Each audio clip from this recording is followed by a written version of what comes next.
আজকে আমার আলোচনার সংক্ষিপ্ত বিষয় হবে রাসূল সাল্লাল্লাহু আলাইহি ওয়াসাল্লাম যে বিষয়ে তার উম্মতকে বিশেষভাবে সতর্ক করেছেন।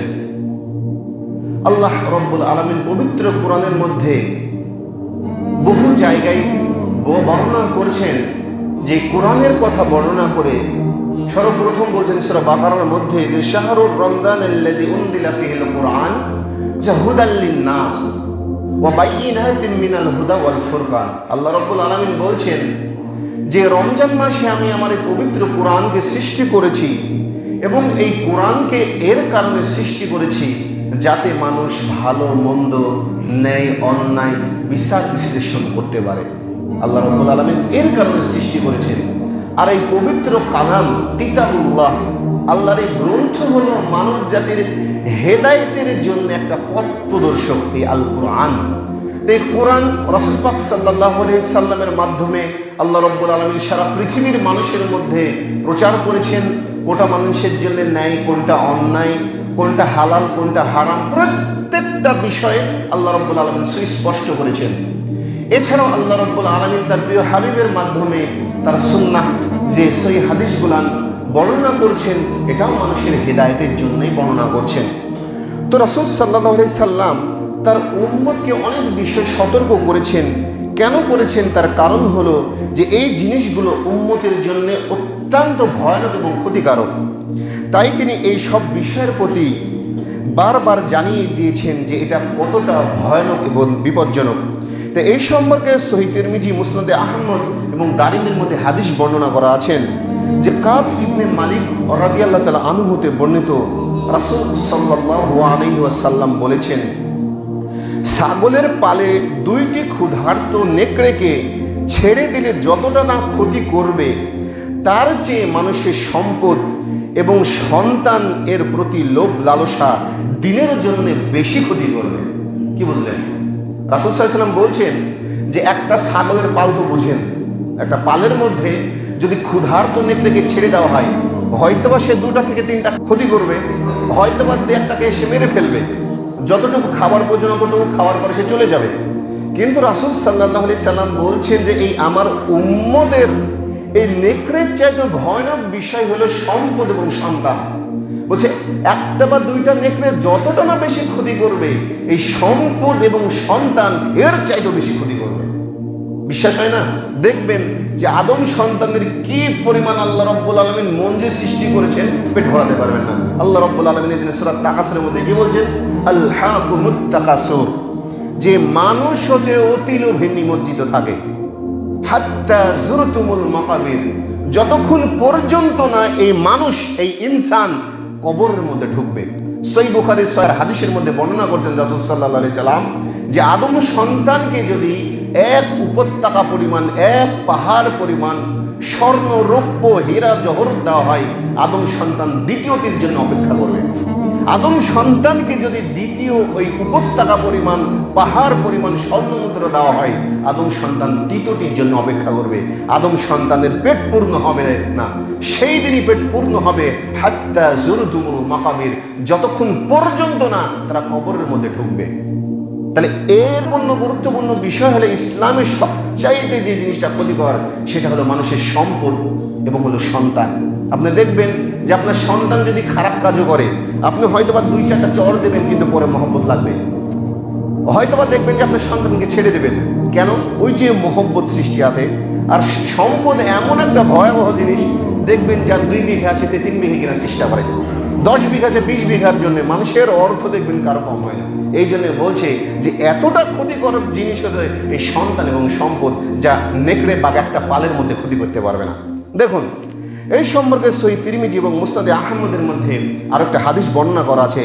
হাদিসটা বর্ণনা করছে কাব ইবনে ইয়াস রাদিয়াল্লাহু তাআলা আনহু হতে বর্ণিত, রাসূল সাল্লাল্লাহু আলাইহি সাল্লামকে বলতে শুনেছি, তিনি বলছেন যে প্রত্যেক উম্মতের জন্য ফিতনা রয়েছে এবং আমার উম্মতের জন্য ফিতনা হলো ধন এবং মাল। রাসূল সাল্লাল্লাহু আলাইহি সাল্লাম এই কথা বলছেন যে প্রত্যেক উম্মতের জন্য বিভিন্ন ফিতনা ছিল, তারা ফিতনার সম্মুখীন হয়েছে। আর আমার উম্মতের মধ্যে সবচেয়ে ভয়াবহ ফিতনা হলো ধন এবং মানুষের মাল। এ মাল যে এতটা ভয়ানক বুঝতে পারবেন। কারণ এর আগেও আমি গত জমায় আলোচনা করছিলাম যে একটা মানুষের যদি 1 কোটি টাকা থাকে, আমি বলছিলাম যে তার তো 2.5 লক্ষ টাকা বাহির করে দেওয়া বাধ্যতামূলক। এই সম্পদ যদি 2.5 লক্ষ টাকা সে খায়, সে হারাম খাবে। আর রাসূল সাল্লাল্লাহু আলাইহি ওয়াসাল্লাম তো বলছেন, এই হাদিসটা আমি বারবার বর্ণনা করি, যে যেই ব্যক্তি মরুভূমির মধ্যে আছে যে তার মুখ ধুলায় মলিন। তখন সাহাবীরা বলছেন যে ইয়া রাসূলুল্লাহ সাল্লাল্লাহু আলাইহি সাল্লাম, কেন তার মুখ ধুলায় মলিন হবে? তা বলছে এর কারণে তার মুখ ধুলায় মলিন হবে যে সে খাদ্যখানাটা খায় সেটা হচ্ছে হারাম, যে পানীয়টা সে পান করছে এটাও হারাম, পোশাক যেটা পরে আছে তার সতর ঢাকার জন্য এটাও হারাম, সমগ্র জিনিসটাই সে হারামের ওপর আছে। সে যদি মরুভূমির মধ্যে আল্লাহর কাছে চিৎকার দিয়েও কাঁদে, আল্লাহ রাব্বুল আলামিন তার দোয়া এর কারণে কবুল করবেন না, কারণ সে টোটালিটাই হারামের মধ্যে আছে। তদ্রূপ একটা মানুষকে আমি বললাম কি ধন আর মাল, যে যার 1 কোটি টাকা আছে 2.5 লক্ষ টাকা পকেট থেকে বাহির করে দিতে বলেন তো, জাকাতের যে খাত আছে প্রাণ কাঁদবে। কেন? এই যে মানুষকে সৃষ্টি করা হয়েছে কি দুর্বলতম অংশ থেকে, মানুষ যে কোনো জিনিস হাত থেকে ছাড়তে চায় না, শয়তান ওখানে বাধা দেয়। ওকে 5 টাকা দিবি না, 10 টাকা দিবি না, 1000 দিবি না, 5000 দিবি না। কেন? তোর মালে যে কমে যাবে তুই ভেবেছিস? এটা শয়তানের ধোঁকা। কেন? শয়তান আল্লাহ রাব্বুল আলামিনকে বলেছেন, আল্লাহ রাব্বুল আলামিন আমাকে অবকাশ দিন কিয়ামত পর্যন্ত, যাতে মানুষকে আমি প্রত্যেকটা জায়গায়, প্রত্যেকটা পাশ দিয়ে, উত্তর দক্ষিণ পূর্ব পশ্চিম সব জায়গায় দিয়ে যেতে মানুষকে আমি কুমন্ত্রণা দিতে পারি। আল্লাহ রাব্বুল আলামিন তাকে বললে তোকে অবকাশ দেওয়া হলো। এর মধ্যেই যারা আমার প্রকৃত বান্দা, যারা আমার প্রকৃত খেদমতদার, তাদেরকে কখনো পারবি না তোর অনুসরণ হতে। কেন? এটাই মানব জাতির জন্য পরীক্ষা। দেখবেন যে একটা ছাত্র প্রতিদিন পড়াশোনা করে, সে যদি পরীক্ষা না দেয় দেখবেন তার কোনো মূল্য নাই। আছে? কোনো মূল্য নাই। কেন? তার জ্ঞান বিশ্লেষণই তো হলো না। সে কি করলো, কি পরিমাণ পড়াশোনা করলো, কতখানি শিখলো, কতখানি বুঝলো, বুঝেনি। যার কারণে এটা হচ্ছে মানব জাতির জন্য পরীক্ষা। তাই রাসূল সাল্লাল্লাহু আলাইহি সাল্লাম বলছেন যে প্রত্যেকটা উম্মতের জন্য ফিতনা রয়েছিল, আর আমার উম্মতের জন্য সবচাইতে ফিতনা হলো ধন এবং মাল। এটা এবার আসেন, রাসূল সাল্লাল্লাহু আলাইহি সাল্লাম যার কারণে এই সব বিষয়ের প্রতি বারবার তিনি সতর্ক করে গেছেন, কারণ দুনিয়ার জীবন হলো সামান্য পরিমাণে। এই কথাটা আমি এর আগে উদাহরণ দিয়েছিলাম, যে উদাহরণটাকে এমন আমি বলেছিলাম যে আপনি ঢাকা থেকে রাজশাহীতে আসবেন, ঢাকা থেকে রাজশাহীতে আসবেন, আপনার ট্রেনের সময় হচ্ছে 7:30টার সময়, আপনি 6:30টার সময় প্ল্যাটফর্মে বসে আছেন। আসার পরে দেখছেন যে প্রায় এখনো 1 ঘন্টার সময় বাকি আছে। যেই উদাহরণটা প্রায় দিই, কেন? এটা বোঝানোর কারণে উদাহরণটা দিই। তখন আপনি ওই প্ল্যাটফর্মে বসে থেকে দেখছেন যে এই ঘরটা এখনো নোংরা হয়ে আছে। একটা কাজ করি কি, ঘরটা ঝাড়ু দিলেন। তারপর ভাবছেন যে এখনো তো অনেক নোংরা লেগে আছে, ঝাড়ু দেওয়া হলো, একটু বাজার থেকে রং কিনে আনেন, রং কিনে সে রং করলেন বোঝানোর জন্য। তারপর ভাবছেন যে ঘরে তো এখনো চেয়ারও নেই, সোফাও নেই, সোফাটা কিনে আসি। আনলেন, আনার পরে যেমন আপনি বসতে যাবেন এমন সময় হুইসেল বেজে গেছে, মানে আপনার ট্রেনের সময় হয়েছে। ঠিক তদ্রূপ প্রত্যেকটা মানুষের হাত থেকে এতটুকু।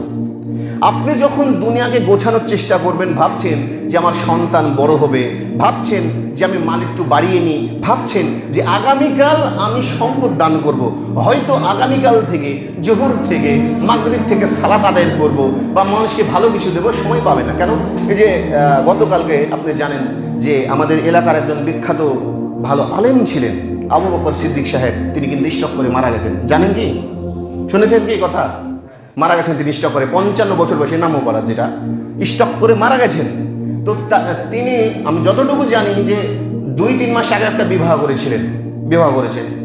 তো ভাবুন, আমি এটাই বলছি, তিনি কিন্তু মৃত্যু সম্পর্কে একটা খুতবা দিচ্ছিলেন। ওই খুতবাটা আমি শুনছিলাম। তো তিনি বলছিলেন এই কথাটাই, যে আমরা যখন দুনিয়াকে গোছাবো এই সময় দেখবেন যে দুনিয়া থেকে আমাদেরকে চলে যেতে হবে। 55 বছর মানুষের বয়স কতখানি? একদম সামান্য পরিমাণে। আপনি ভাবছেন যে 55 বছর মানুষের বৃদ্ধ হয় না, কিন্তু মানুষের মৃত্যু যখন চলে আসতে হবে। তাই বলছি আপনাদেরকে, এটাই বলছি যে ধন আর মাল যে এতটুকু মানুষের জন্য ফিতনা, যেটা মানুষকে পরকালমুখী করে না, এটা মানুষকে দুনিয়ামুখী করে। যদি এখান থেকে আপনি বাঁচতে না পারেন তো অবস্থা ভয়াবহ হয়ে যাবে। কেন? ওই যে জাকাতের মধ্যে রাসূল সাল্লাল্লাহু আলাইহি সাল্লাম বলছেন, কিয়ামতের ময়দানের দিন কিছু মানুষকে দেখা যাবে যে সাপ, এক ধরনের সাপ আছে, টেকো সাপ, দুই পার্শ্বে দংশন করবে আর বলতে থাকবে যে আমি তোমার সম্পদ ছিলাম। আল্লাহ রাব্বুল আলামিন তোমাকে পৃথিবীর মুখে যথেষ্ট পরিমাণে মালদার করেছিলেন, কিন্তু আল্লাহর পথে ব্যয় করনি, যার কারণে এই শাস্তি তার চলতেই থাকবে। তাই বলছি যে মৃত্যুর আগে যতটা প্রয়োজন আপনি ভালো কাজ করুন। যদি আপনার মৃত্যু হয়ে যায়, আপনার ক্ষমার দরজা টোটালি বন্ধ হয়ে যাবে, একদম শেষ। রাসূল সাল্লাল্লাহু আলাইহি সাল্লাম বলছেন, একটা মানুষের শুধরানোর জন্য বয়স হলো যতদিন পর্যন্ত পূর্ব থেকে পশ্চিমে সূর্য উদিত, এই পাশ থেকে যতদিন উদিত না হবে, মানে কিয়ামতের আগ পর্যন্ত, আর একটা মানুষের হায়াত পর্যন্ত, এর মধ্যে যদি মানুষ তওবা করতে পারে তাহলে ভাববেন যে সে বেঁচে গেল। আর যদি এর মধ্যে তওবা করতে সে না পারে, ভাবছেন যে কাল করব, অবস্থা ভয়াবহ হয়ে যাবে। তাই রাসূল সাল্লাল্লাহু আলাইহি সাল্লাম এই কথাই বলছেন, ধন আর মাল হলো আমার উম্মতের জন্য সবচেয়ে বড় ফিতনা। এবার আসুন যে এই সম্পর্কে সহিহ তিরমিজি মুসনাদে আহমদের মধ্যে হাদিস বর্ণনা করা আছে যে আব্দুল্লাহ ইবনে মাসউদ রাদিয়াল্লাহু তাআলা আনহু হতে বর্ণিত, রাসূল সাল্লাল্লাহু আলাইহি সাল্লাম বলেছেন, তোমরা জমি জায়গা বাড়ি বাগান শিল্প ব্যবসা বিভোর হয়ে পড়ো না, কেননা তাহলে তোমরা দুনিয়ার প্রতি আসক্ত হয়ে পড়বে। এই কথা রাসূল সাল্লাল্লাহু আলাইহি ওয়াসাল্লাম কবে বলেছেন বলেন তো? 1450 বছর আগে কথা বর্ণনা করছেন। কেন? বর্তমান সময়ে দেখবেন প্রায় মানুষ এর প্রতি বিভোর। এই জন্য রাসূল সাল্লাল্লাহু আলাইহি ওয়াসাল্লাম এই কথাটা বলেছেন যে তোমরা জমি জায়গা ব্যবসা শিল্প প্রতিষ্ঠান ইত্যাদির প্রতি বেভোর হয়ে পড়ো না। কেন? এটা তোমাকে দুনিয়ার মুখী করবে আর পরকাল থেকে বিচ্ছিন্ন করে দেবে, আর এটাই হচ্ছে শয়তানের মূল ওয়াসওয়াসা। তাই এই সবের প্রতি যদি সতর্ক আজ আমরা হতে না পারি, তাহলে অবস্থা আমাদের জন্য ভয়াবহ হয়ে যাবে। আর রাসূল সাল্লাল্লাহু আলাইহি ওয়াসাল্লাম জীবনটা দেখুন তো, তার জীবনীটা কেমন ছিল দেখুন। এই সম্পর্কে হাদিস বর্ণনা করেছে সহিহ তিরমিজি, ইবনে মাজাহ এবং মুসনাদে আহমদের মধ্যে হাদিসটা বর্ণনা করা আছে যে আব্দুল্লাহ ইবনে মাসউদ রাদিয়াল্লাহু তাআলা আনহু হতে বর্ণিত, রাসূল সাল্লাল্লাহু আলাইহি সাল্লাম একবার চাটাইয়ের উপর শুলেন, চাটাই তো বুঝেন। তারপর তিনি এমন অবস্থায় উঠলেন যে তার পার্শ্বদেশে দাগ পড়ে গিয়েছিল। চাটাইয়ের উপর যদি খালি গায়ে সবাই বুঝতে পারছেন কি অবস্থা হবে। বলছে দাগ পড়ে গিয়েছিল। আমরা বললাম, হে আল্লাহ রাসূল সাল্লাল্লাহু আলাইহি সাল্লাম, যদি আপনার অনুমতি হয় তাহলে আপনার জন্য আমরা নরম গদি বানিয়ে দিই। তখন রাসূল সাল্লাল্লাহু আলাইহি সাল্লাম বললেন, দেখুন কি একটা সুন্দর কথা, দুনিয়ার সাথে আমার কি সম্পর্ক? তিনি বলছেন সাহাবীদেরকে যে দুনিয়ার সাথে আমার কি সম্পর্ক? আমি তো এই জগতে ওই সাওয়ারের মতো যে ক্লান্ত হয়ে একটু বিশ্রামের জন্য গাছের ছায়ে থামলো, পুনরায় সে চলতে আরম্ভ করলো এবং ওই গাছটি তাকে ছেড়ে দিল।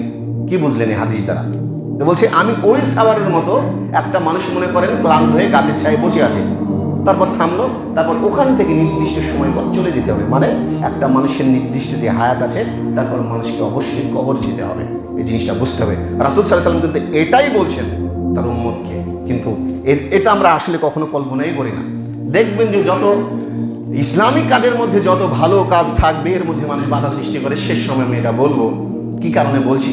এবার দেখুন, যে প্রসঙ্গে আমরা একটা হাদিস শুনি যে সহিহ তিরমিজি, সুনানে আবু দাউদ, ইবনে মাজাহ এবং মুসনাদে আহমদের মধ্যে হাদিস বর্ণনা করা আছে যে আব্দুল্লাহ ইবনে ওমর ইবনুল আস রাদিয়াল্লাহু তাআলা আনহু হতে বর্ণিত, রাসূল সাল্লাল্লাহু আলাইহি সাল্লাম একবার আমাদের পাশ দিয়ে অতিক্রম করলেন। তিনি বলছেন যে আমাদের পাশ দিয়ে তিনি চলে যাচ্ছিলেন, তিনি অতিক্রম করলেন। এমন অবস্থায় আমরা একটি কুঁড়ে ঘর সংস্কার করছিলাম, মানে একটা কুঁড়ে ঘর নির্মাণ করছিলেন, সংস্কার করছিলেন।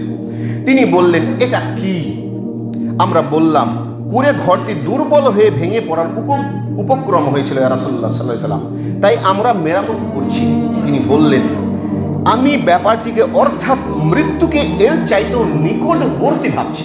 এটা মৃত্যুর কথা বললেন, যে মানুষ যেটা বারবার বলছিলাম যে কোনো সময় চলে যেতে পারে। মানে সাহাবীরা বলছিলেন যে ইয়া রাসূলুল্লাহ সাল্লাল্লাহু আলাইহি সাল্লাম, এই যে ঘরটি দেখছেন যে মেরামত করার জন্য চেষ্টা করছে, অনেক দুর্বল, যে কোনো সময় পড়ে যেতে পারে। রাসূল সাল্লাল্লাহু আলাইহি সাল্লাম এটা দ্বারা মানুষকে উদাহরণ দিলেন, বোঝালেন যে তোমরা যে এটা মেরামত করছো, এটা দেখে আমি আশ্চর্য হয়েছে, এর কারণে যে মৃত্যু এর চাইতেও বেশি নিকটবর্তী। এই যে আপনি সংস্কার করছেন, এখন আপনার মৃত্যু হয়ে যেতে পারে। কি বললাম যে আবু বকর সিদ্দিক স্যার, যিনি ওই যে আলেম ছিলেন, তিনি ভাবতে পেরেছিলেন যে 55 বছর বয়সে আমি মারা যাব। সে বিবাহ করেছিলেন, ভাবছিলেন যে আমার সংসার হবে, হবে। প্রত্যেকটা মানুষের কিন্তু এতটুকু থাকে যে আমি, যারা পুরুষ থাকে, স্ত্রী থাকে, যে আমার ভালো স্ত্রী হবে, সংসার হবে, সন্তানাদি হবে, জায়গা জমি হবে, দুনিয়াতে যাতে ভালো থাকতে পারে। সবার কি এরকম আশা নাই? প্রত্যেকেরই এই আশাটা আছে। যারা পুরুষ আছেন, মহিলা আছেন, তাদের অনুরূপ আশাটাই আছে, ভালো স্বামী হবে, সংসার হবে, সন্তান হবে, এরকম। তদ্রূপ বলছেন রাসূল সাল্লাল্লাহু আলাইহি ওয়াসাল্লাম যে এই ঘরটা যে সংস্কার করছো, আমি আশ্চর্য হয়ে গেলাম যে মৃত্যু এর চাইতে ওটি নিকটবর্তী। রাসূল সাল্লাল্লাহু আলাইহি ওয়াসাল্লাম বলছেন আশ্চর্য, কিন্তু মৃত্যুর কথা শুনে আমরা আশ্চর্য হই না কেন বলুন তো? আমাদের ঈমানটা হারিয়ে গেছে এর কারণে।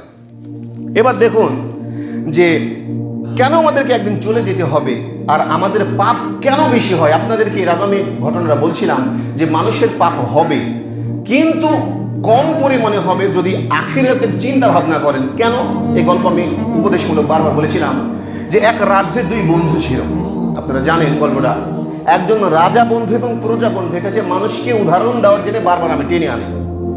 তো ওই রাজা বন্ধু আর প্রজা বন্ধু একসাথে চলতে চলতে প্রজা বন্ধুটা বলছে যে আল্লাহ রব্বুল আলামিন তোকে দুনিয়ার বুকে অনেক সম্পদ দান করেছেন, তো তুই এটাকে ভালো কাজে লাগাস না কেন?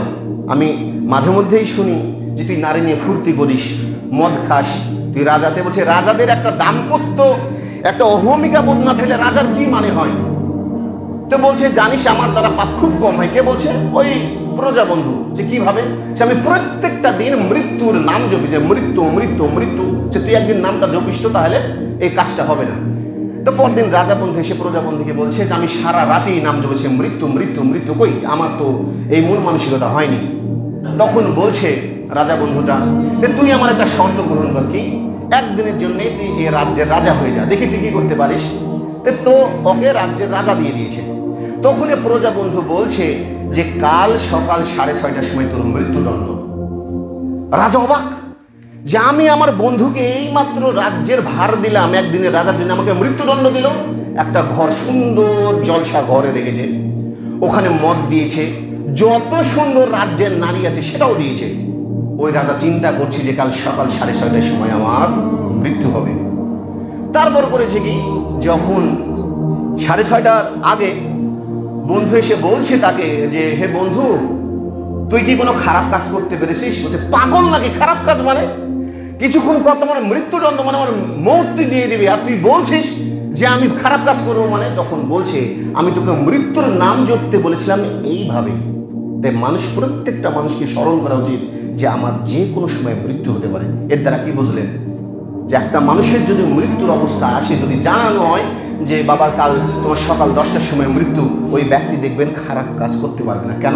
ও জানে যে আমার মৃত্যু হবে, পারবে খারাপ কাজ করতে। তাই বলছে মৃত্যুকে স্মরণ করলে ওভাবেই কর যতটা ভয় করা উচিত। আল্লাহ রাব্বুল আলামিন বলছেন ইয়া আইয়ুহাল্লাযীনা আমানুত্তাকুল্লাহ, বলছে হে বিশ্বাসীগণ তোমরা আল্লাহকে ভয় করো, হাক্কা তুকাতিহি, যতটা ভয় করা উচিত। ওয়ালা তামুতুন্না ইল্লা ওয়া আনতুম মুসলিমুন, আর প্রকৃত মুসলিম না হওয়া পর্যন্ত মৃত্যুবরণ করো না। আল্লাহ রাব্বুল আলামিন কেন বলেন যে মৃত্যুবরণ করো না? মানে আপনি হঠাৎ করে মারা যাবেন জানতে পারেন না, এর কারণ কি জানেন? মুসলিম শব্দের অর্থ হলো আত্মসমর্পণকারী। আল্লাহ রাব্বুল আলামিনের কাছে যে একদম টোটালি ভাবে আত্মসমর্পণ করতে পারে, মানে কি? আমি মানুষের ক্ষতি করবো, আল্লাহ দেখছেন, আত্মসমর্পণ। আমি সালাত আদায় করছি না, আল্লাহ দেখছেন, আত্মসমর্পণ। আমি জাকাত দিচ্ছি না, আত্মসমর্পণ করতে হচ্ছে, আল্লাহ দেখছেন। আমি অন্যায়ভাবে একজনকে খুন করেছি, আত্মসমর্পণ। আমি অন্যায়ভাবে জেরা কাজে যাচ্ছি, আল্লাহ দেখছে। এটাই হচ্ছে আল্লাহ রাব্বুল আলামিনের কাছে পুরোপুরিভাবে আত্মসমর্পণ করা। আর আত্মসমর্পণকারী যে প্রকৃতভাবে, তিনি হলেন মুসলিম। মুসলিমের সংজ্ঞা হলো যে টোটালি পুরোপুরিভাবে আল্লাহ রাব্বুল আলামিনকে সারেন্ডার করতে পারে, সেই হলো প্রকৃত মুসলিম। আমি আলোচনা করছিলাম মুসলিমদের জন্য সবচেয়ে ভয়াবহ জিনিস কি। দেখুন এই সম্পর্কে সহিহ মুসলিম, তিরমিজি, ইবনে মাজাহ এবং মুসনাদ আহমদের মধ্যে হাদিস বর্ণনা করা আছে। নোমান ইবনে বাশির রাদিয়াল্লাহু তাআলা আনহুতে বর্ণিত, তিনি বলেন ওমর ইবনে খাত্তাব রাদিয়াল্লাহু তাআলা আনহু বলছেন পূর্বের তুলনায় লোকেরা ধন সম্পদ অধিক পরিমাণে জমা করে ফেলেছে। তখন তিনি বললেন আমি রাসূল সাল্লাল্লাহু আলাইহি সাল্লামকে দেখেছি। এটা কি বলছেন? উমর ইবনে খাত্তাব, যিনি ইসলামের দ্বিতীয় খলিফা, তিনি বলছেন যে আমি রাসূল সাল্লাল্লাহু আলাইহি সাল্লামকে দেখেছি, তিনি সারাদিন ক্ষুধার কারণে পেটের উপর ঝুঁকে থাকতেন যেন ক্ষুধার জ্বালা কম অনুভব হয়। তিনি পেট ভরার জন্য নিম্নমানের খুরমাটাও পেতেন না। কি ভাবলেন?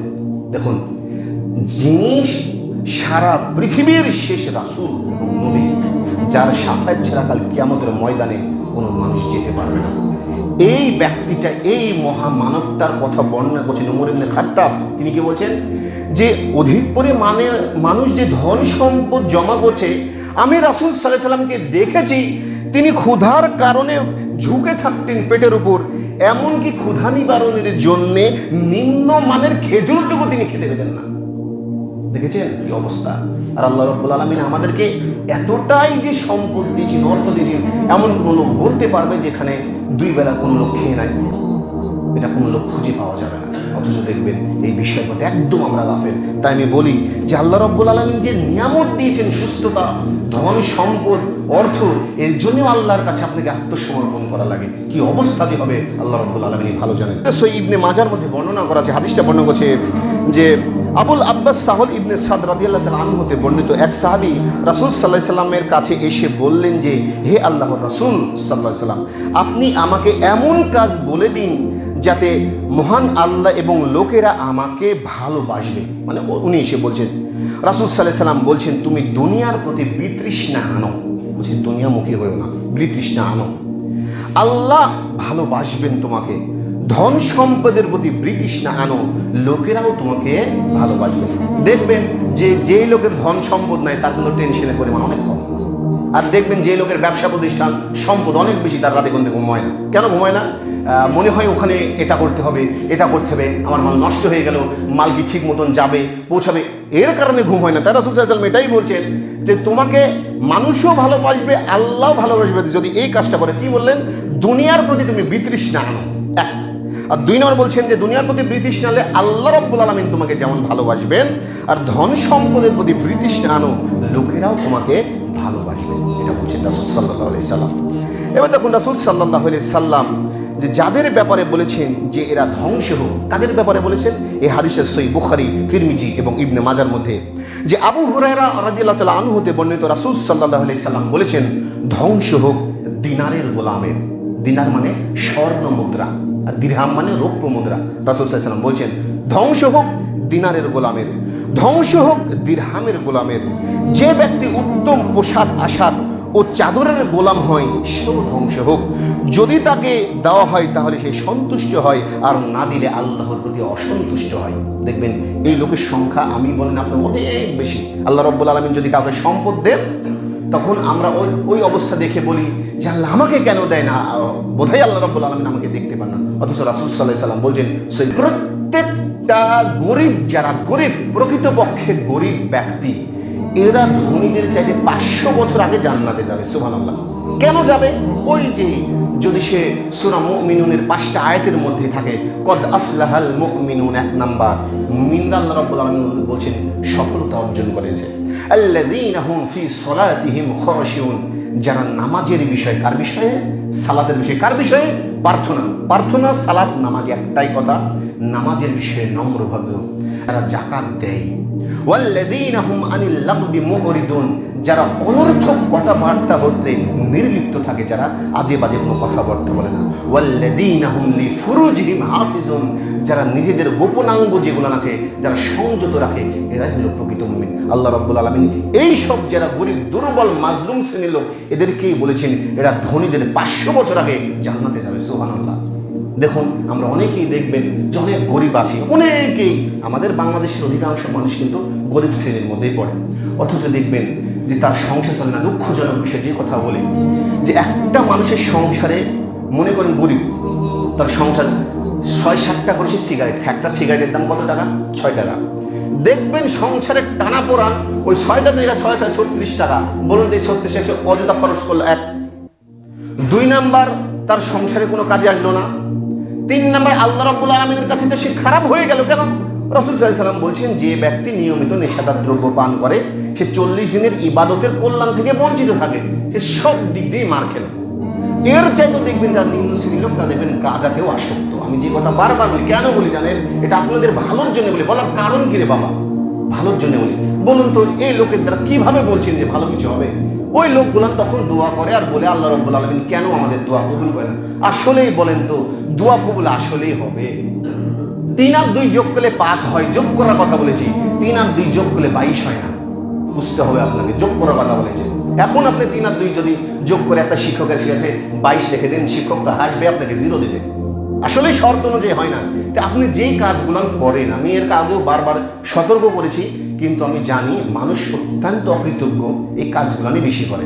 আল্লাহ বলুন তো তার কিভাবে রোগটা ভালো করবেন? আপনি বলুন তো আল্লাহ রাব্বুল আলামিন কিভাবে তাকে শাফা দান করবেন? এই জিনিসগুলো আমি মানুষকে বোঝাতেই পারিনি যে আমরা দোয়া কবুল না হওয়ার প্রথম 1 নম্বর শর্তই আমি বলেছি নিষেধাজ্ঞ দ্রব্য পান করা, দোয়া কবুল হবে না। 2 নম্বর শর্ত আমি বলেছিলাম যে যখন সে কালমার সাক্ষ্য দিয়েছে তারপরে 5 ওয়াক্ত সালাত তার জন্য ফরজ, এটাও করেন না। তো বলেন তো আসলে কি আল্লাহ রাব্বুল আলামিন আমাদের দোয়া কবুল করবে?